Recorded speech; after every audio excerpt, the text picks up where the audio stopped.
Welcome to the weird and unexplained with John. Forget the typical ghost stories you've heard in small towns. Tonight, Willow Creek isn't haunted by spirits that drift through walls. It's haunted by something darker, older, and far more insidious, the silent killer that seeps into a town's lungs, its rivers, its children's futures. Welcome to Unearthing Willow Creek, an investigation not into echoes, but into a truth that's been kept intact for decades, tucked behind the mill's broken teeth of timber and rust. Our story begins where so many others begin, with a promise. The old mill rose at the edge of Willow Creek like a promise of work, of money, of a future built on the steady hum of gears turning. It fed families, funded schools, printed the town's name on the pages of progress. For a time, Willow Creek thrived, the river carried away. All doubts, the banks held steady, and the mill's smokestacks watched over the town like patient sentinels. But prosperity isn't a shield. It's a mask. Behind the mill's cheerful clatter lurked decisions that whispered of risk choices made in the name of efficiency, economies of scale, and a culture that treated workers as cogs rather than people. If you listen closely, the old photographs in the archives tell a story that's rarely told. Aloud, the tradesman's pride, the supervisor's approval, and the quiet, creeping dread of what was being inhaled, and never quite exhaled. What if the most dangerous secret in a small town isn't a ghost story, but something far more insidious and invisible? In Willow Creek, the old mill isn't just an abandoned building. It's a monument to a forgotten tragedy. Join us as we unravel the dark legacy of environmental factors and neglected industrial practices that claimed lives, exposing a truth more terrifying than any supernatural tale. To understand the present, we must walk the corridors of the past, the corridors where chains clinked and the air carried a different weight. The mill's founding was straightforward: timber, water, we land a business model that rewarded volume over vigilance. It began as a symbol of rural enterprise, a place where neighbors found steady work, and the town's heartbeat grew louder with the clatter of production. The early years glowed with the sheen of progress, but the glow didn't last. As the town grew, so did the scale of the mill's operations, and so did the conditions within. What looks like progress on a ledger can be a blueprint for peril when safety is treated as an optional line item. The mill's decline wasn't dramatic in a single moment. It happened in layers, the kind of deterioration that happens when an industry's how and how much outrun a town's memory of the why. First, the industrial practices of the era, asbestos, long hailed as a miracle of fire resistance, found its way into insulation around boilers, ducts, and the attic spaces above work floors.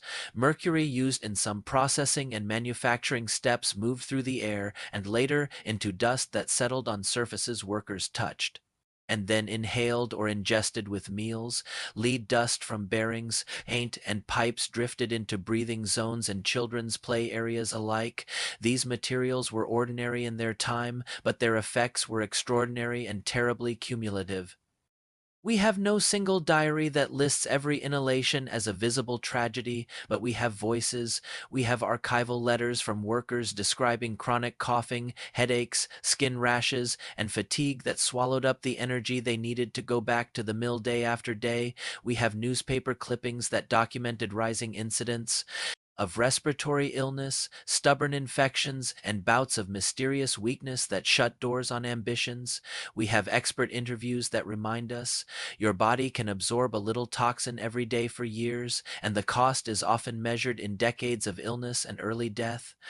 What's critical here isn't any single hazard, but the ecosystem of risk that formed when multiple factors converged. Asbestos insulation was common. Mercury processing existed in pockets of the factory. Lead dust was ubiquitous in paints and metalwork. The effects weren't isolated to a single crew or a single shift.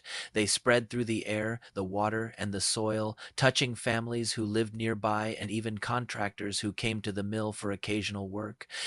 Willow Creek sits in a landscape where geography matters as much as industry.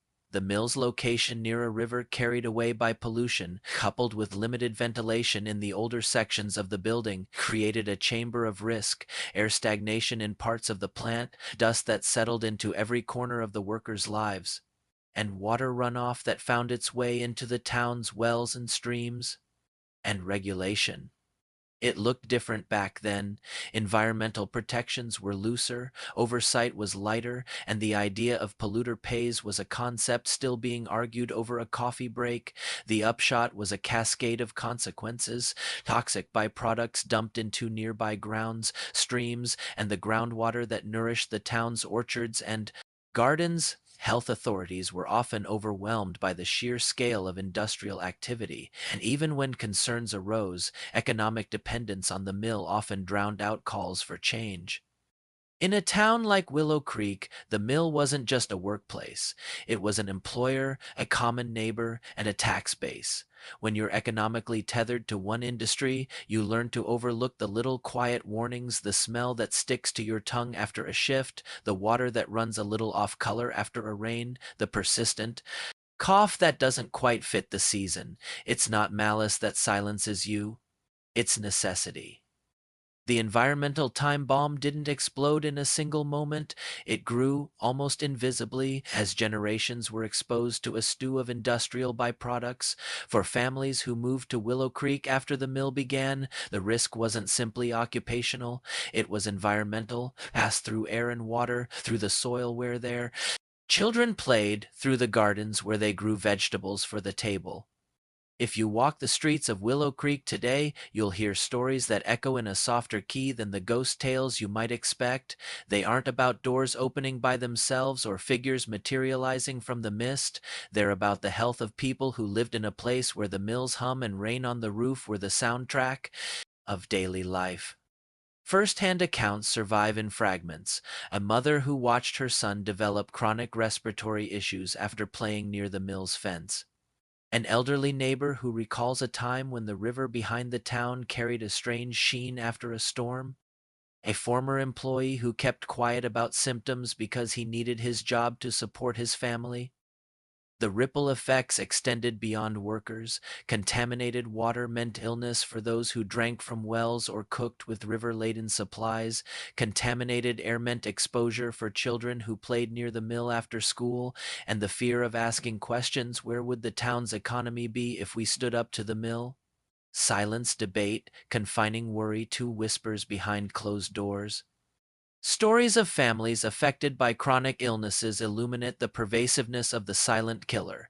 A daughter who cared for a father who battled a lifelong heart condition that doctors later linked in part to environmental exposure around the mill. A mother grappling with a child's recurring ear infections, only to discover that environmental toxins can contribute to immune system vulnerability. A grandparent who watched grandchildren endure lingering respiratory problems long after the first dust-laden years. The collective silence: economic dependence, fear of loss, perhaps a quiet sense of resignation created a tragedy that was never given a dramatic confession. It was an ongoing, quiet procession of illnesses and unspoken worries that the town learned to live with. The true horror isn't the sound of a chain rattling in the dark, it's the quiet normalcy of what we tolerate in the name of progress. The old mill stands not as a haunted relic, but as a monument to a time when industry outran awareness and economic necessity outran moral accountability. Environmental regulations would evolve, following hard lessons learned in places like Willow Creek. Today, we have more robust protections, better ventilation standards, cleaner processes, and stronger oversight about pollution and worker safety. Yet history warns us: without memory, the mistakes of the past can repeat themselves in different forms, under different names, in towns with new faces but old vulnerabilities. Call to action: remembering isn't about wallowing in guilt or turning every old site into a courtroom.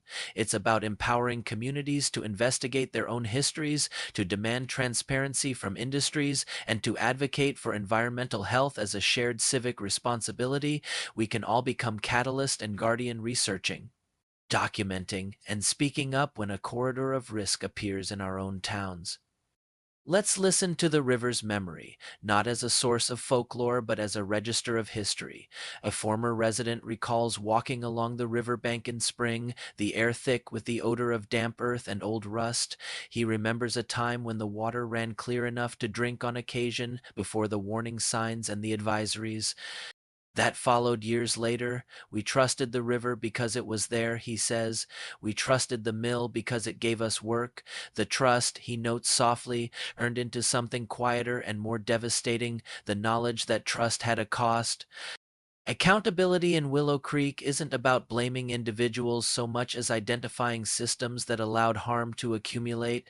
It's about asking fundamental questions. Were workers informed of risks? Were protective measures adequate? Were communities told the truth about what was released into air, water, and soil? And crucially, what has changed since then to prevent a repeat? We highlight three pillars of accountability: transparency, public access to environmental data, plant records, and health statistics related to the mill; oversight, stronger regulatory frameworks that enforce safety standards for air, water, and worker exposure; remediation, active cleanup and health support for communities affected by historical pollution. Even now, traces remain, residual contaminates in groundwater, patches of vegetation that tell a story through surprising resilience or fragility, and the mill's silhouette still etched against the horizon, an enduring reminder of the town's complicated heritage.